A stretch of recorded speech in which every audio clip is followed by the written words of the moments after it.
I do want to talk a little bit about this that we got coming up this week with Nelson Peltz, with this Trian meeting, this Restore the Magic town hall that's going to be on Thursday around, I think it's 1 o'clock Eastern is when it begins. We'll start 12:30, about 30 minutes before. But Restore the Magic, let me switch over to the website here. Bring this up so you guys can see. Restore the Magic, Nelson Peltz fighting for all Disney shareholders. Of course, we've seen this page a million times, but what they have, well, they must have moved it. Let's see. Might have to go back to the Twitter page to pull it. So they have, of course, their town hall coming up here, okay? They have their town hall coming up, and that's going to be kind of an open thing. People can submit questions. Of course, we posted a video for them about a week ago. Hopefully, we'll see what happens there. But be that as it may, again, Peltz has kind of got a bit of an uphill battle with this one, but I still think it's going to be an interesting call. I want everybody to imagine, like we've had in previous years, where Disney does their annual stockholder meeting. We've covered those. Those get the most interesting set of questions because you usually get a lot more Joe Average people show up and call in for that. That's what I'm hoping for here. I don't know if there's going to be a lot of phone-ins. It doesn't seem like there is. It seems like this is going to be Nelson Peltz and Jay Rasulo talking about Disney, talking about more specifically what they want to do. Basically holding court. Yeah, and then reading questions that people have submitted via email for them to address. Oh, how do we get our questions in? Oh, you got to be a shareholder. Well, Mikey. Not necessarily. So let me pull that down for a second, and I'm going to show you what I'm talking about. I thought it was, I know the page is on the website, but apparently it's not there on the main page link. And it is in there from Twitter. All right, let me go over to the Twitter page, y'all. So here's the Twitter page. And, you know, these are just videos they're putting out periodically. Here's one. I haven't listened to this one yet, but we can play that right now. I know we're not going to get copyright struck for that, but here we go. Join shareholders or join Trian's board nominees, Nelson Peltz and Jay Rasulo, for a virtual town hall. So if we go to this will actually work for me to click through. Okay. This is the page you would go to. Restore the Magic Virtual Town Hall. Let's send them an email. Yeah. So you can submit your email address here. You can go to ask a question. Now, I thought at first that they were going to limit this to shareholders. There's nothing on here that has you put in your name for a shareholder, or register your shares or whatever like that. So when you look at this, you get to put in your name, your email address, who's the question for, Nelson or Jay, what is your question, and then check this out. Which category best describes you? A Disney investor, a Disney fan, a Trian investor, a media professional, or general audience. Anybody can go submit questions over here. Please, if you do this, don't be silly and rude. Well, clearly be cordial. I want to get a good question in. That's what I was serious. Yeah. I'm like, let's. Yeah. No, I'm not talking to you. I'm like just generally the think audience. About it. Yeah, just saying out to the audience watching this. You all can go do this.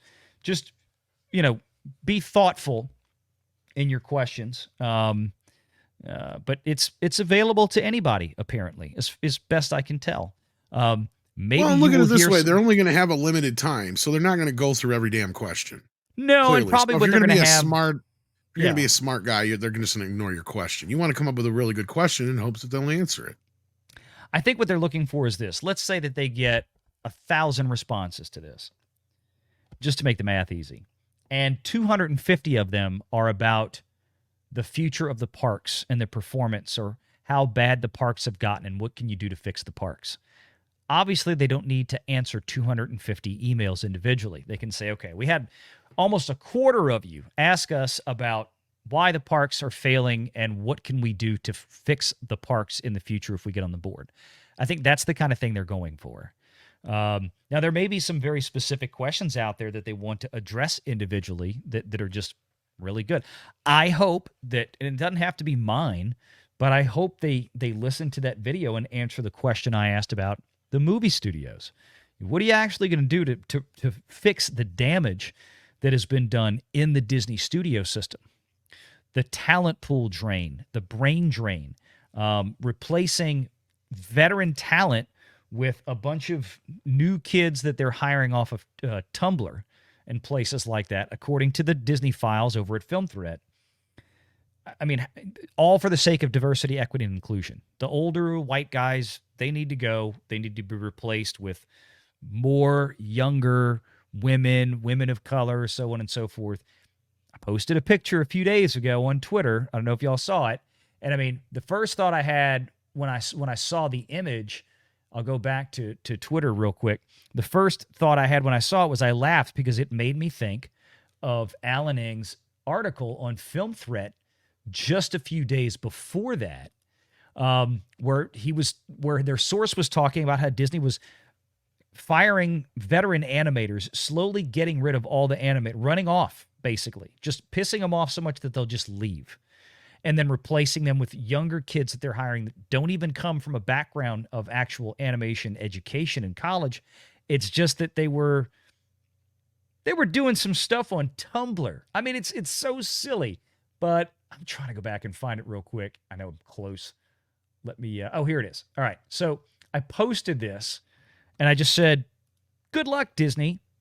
And this is what made me think of it, was that Alan Ng article. So they unveiled a 2024 television writing and directing program participants, inaugural FX Singleton Scholar.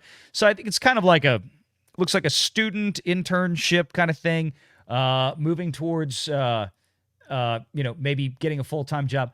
But if you blow it up and you look down here, I don't know if y'all can see this, CTDI, Creative Talent Development and Inclusion. It's a lot of kids they hired off of Tumblr. Maybe they're doing that now for writers and directors too, like they are with animators. So that was one of the questions I had. That's what I'd really like to see Peltz and Trian kind of dive into during this town hall meeting, and somebody that's here that might have a few questions for Mr. Peltz as well. I'm glad he could hop in here on his busy afternoon. What's up, Pro? Well, I'm happy to be back in the saddle. And I think this is going to be a marvelous week in terms of trying to figure out what's going to happen with the board seats and where the Disney company is going in the short term. Not the long term, because, of course, I don't think Nelson Peltz is going to give up after this time if he doesn't get on. In fact, I think it gets worse for Disney. But wow, what a program coming up this week. Tuesday, we've got one town hall. Thursday, we've got another, both coming out around noon Eastern. Yep. It is going to be a heck of a thing. And you, of course, doing the live stream on Thursday, a special edition of Renegade Online. I am so excited for this week. It kind of feels like those Disney earnings calls, only I don't want to puff this up more than I should. But with it being a town hall and with the pressure perhaps coming from Peltz, Bob Iger might actually take real questions. I know, maybe not. Maybe they're all pre-screened, probably so. But there is the chance. That's probably why they're doing it Tuesday. Yes. The Morgan Stanley thing, yeah. Peltz has the chance to embarrass him by simply allowing people to ask any question. And that's the danger that Iger has to run up against, is that if Peltz and Rasulo, if they get out there and they say, you know what, here's any question, we'll take any question, we'll answer any question. And if they're willing to do that in an unscripted way, and then Bob Iger has everything obviously pre-screened, it's going to make people wonder why it is that Iger is not ready to step out from behind the curtain truly. What a week we've got coming up. It's going to be fun. Yeah, very much so. I'm curious to see how this is going to go down. I really really What do you think? Okay, so what do you think the two climates are going to be like for these town halls? Because no town hall is the same. What do you think they're going to be like in terms of the Disney side and the Peltz side? What are we going to look? What are we going to get? Well, I think what you just said. I think the Trian town hall is going to be questions from real people. I know they're taking them via email, and we just talked about why. Because he's opened the door up to everybody to ask questions. And I don't know if you saw this a minute ago, but I mean, I put the link to this in the chat for everybody. But it says, look, choose what best describe you: a Disney investor, a Disney fan, a Trian investor, a media professional, general audience. So it's not just for shareholders. So they're going to get a lot of questions out there, and I'm sure limited time to cull things down. because they might get 300 questions about the box office. They might get 300 questions about theme parks aren't what they used to be, and they suck. How can you fix those? We were talking about that before. So they can kind of call those things down. The Disney, when Disney says town hall, I don't know what that's going to be. I think everything's going to be very well controlled. If they even have anybody that calls in that's not an investment banker or somebody like that, like we usually have on an earnings call, I'd be very curious. Right, this isn't governed by the SEC. This isn't governed by any rules or bylaws. This is just Disney is doing this to attempt to. And let me say this too, before I go that far. I find it fascinating that, and I always look to what the actions are out of a company. Never look to what they say. Always look to what they're doing. Mm-hmm. I find it fascinating that the Walt Disney Company is doing a town hall in the same week as Nelson Peltz. They don't have to do a town hall. They're choosing to do a town hall. Right. And I find that fascinating because that suggests that this company takes this proxy battle very seriously. And I wonder what they know that we don't. Because from my view, from my vantage point, it looks to me like Nelson Peltz is unlikely to win this year. Mm-hmm. Yet they are treating this as if it's just hugely likely. And not only that, but also you would have to say, well, now, if Nelson Peltz gets on the board and he brings Jay Rasulo with him, what's the worst that happens? Well, it's exactly right. But they're acting like this is the apocalypse of the mouse. So then you have to say to yourself, one, they think this is a legitimate threat that he wins the proxy. And then two, they clearly think that is a grave danger to them for some unknown reason that I'm just curious what it is they're terrified of him finding out. Yeah. No, I said that a couple of weeks ago when they had the what was it? The Disney made that little 2.5-minute video that they put out there, basically telling shareholders, please make sure you vote for the white proxy card. I think that's racist. Yeah, probably is. But why is there no brown card? What's wrong with you, Disney? They have a blue card, maybe for the Avatar people. I'm sorry. Unless you're Skeeter, that's not good enough for me. That's a Doug reference, folks. A Doug reference. I don't know why Disney. I think I mentioned this last Sunday in another video. You just leave it alone. Just leave it alone in that case. If there's really nothing to it, leave it be. And Blackwell's is doing, of course, whatever Blackwell's is doing. They're going to spoil some of the vote for Peltz, and I think part of me I've suggested before. Maybe that's what they're there for. Muddy up the water. Yeah, exactly. It's the whole Ross Perot situation back in 1992 with the presidential election. Little crackerheads. Yeah. That's a Ross Perot reference, folks. It's not a racist reference. It's Ross Perot. It meant something different back then. We don't know what it meant, but he said it a lot. He had a lot of. Can I finish? What was his vice president, Admiral? Oh God, what was his name? That old man that just stood on stage for like 2 hours during that vice presidential debate, barely said a word because I don't think he knew where he was. It was great. Who knew that would eventually become the presidency? Continue on, please. Pretty much. But no, with Peltz, like I said, Disney is paying a lot of attention to this more than I think they otherwise would be if they really had no concern. And other people seem to suggest, Peltz is nothing. He doesn't mean anything. Well, Disney's doing a lot. So either Peltz is really pushing the envelope with this, and he's having a bigger impact currently than Disney anticipated, or at least they think he is. For those that haven't voted already, I've already voted, and a lot of other shareholders have voted. Unfortunately, not all of them will vote. A lot of people get those things in the mail, and they don't know what they are. They don't even look at their investment statement half the time. Gosh, I'd love to know the percentage. I bet it's not very high at all. The people who respond, who are individual shareholders who have a small stake in it. The institutional shareholders would have a response rate, or should have a response rate of 100%. Yes. If they're actually doing their due diligence and their fiduciary duty to their clients and their investors in those funds, then they've got somebody who's tracking that as their job, tracking their all the companies that they're involved in and when those votes come up and all of that. Oh yeah, they have people for that. That's part of managing a fund. But yeah, the individual investors, apart from being a guy like however many shares Apple or Steve Jobs' family still has, or however many shares that Lucas is still sitting on, Perlmutter's we already know. Those folks, they'll vote. the other folks out there, how many of them are going to vote? How many valiant renegades out there with just kind of like a, Joe average amount of Disney shares? It's just a smaller amount of Disney shares are going to actually throw their weight into a vote. Let me ask you something then. Let's get this conversation a little spicier.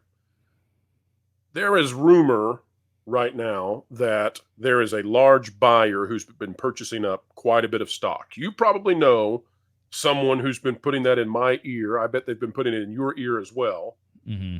You put anything to that? Do you think that's have you heard anything else that might suggest that there's somebody out there buying up a large swath of Disney stock in time for the vote? Which would have been months ago.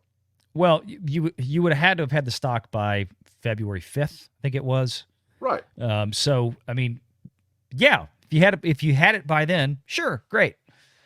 If you didn't, you can be buying it now, and that's fine and dandy. Well, we had heard December, January, somebody was buying up a ton. So I just didn't know if you'd heard anything like that. And on top of that, too, I would say, wouldn't it be interesting? I'm not saying this is going to happen, folks, but you should tune in just in case. Wouldn't it be interesting if during the town hall for the Nelson Peltz Trian side of this, if there was what we call an October surprise in March? Wouldn't that be interesting? Yeah, wouldn't it be? You mean if they turned on the camera with Nelson and Jay, or I'm assuming they're going to have this like live, that this is going to actually be video, because look, Nelson Peltz and Jay Rasulo are doing these videos, and they've done a few of these. So I'm hoping that they do something along this same setup for this town hall, because Disney, of course, just usually they just have the picture of the C-suite up there, and it's just voiceover. Biggest entertainment company in the world can't actually do video for these things. Well, so, this is a kahuna play, right? So, yeah. Like, if they don't do it live, then that instills less confidence in the people who might have voted for them otherwise. So you got to come out with, you got to be the big kahuna. There's another word I'd like to insert there, but it's a little too blue for what we do here. Make sure you're subscribed to Valiant Renegade and join us every Sunday at 6 p.m. Eastern for the live show.